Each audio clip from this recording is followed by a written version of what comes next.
ప్రియమైన కస్టమర్లకు తెలియజేయనిది ఏమనగా, కొత్తగూడెం విద్యానగర్ కాలనీలో న్యూ లుక్ షాపింగ్ మాల్ కలదు. అందులో ఫ్యాన్సీ ఐటమ్స్ మార్కెట్లో 500లకు దొరికే అన్ని రకాల వస్తువులు, గొలుసులు మా వద్ద 150 రూపాయలు నుండి 200 రూపాయల మధ్యలో దొరుకును.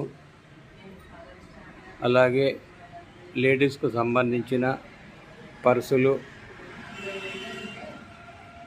మేము ఇంపోర్ట్ దగ్గర పర్చేజ్ చేసి మీకు అతి తక్కువ ధరలలో అమ్ముతున్నాము. కాబట్టి మా షాప్కు విచ్చేసి ఈ అవకాశాన్ని సద్వినియోగపరచుకోగలరు. Thank you.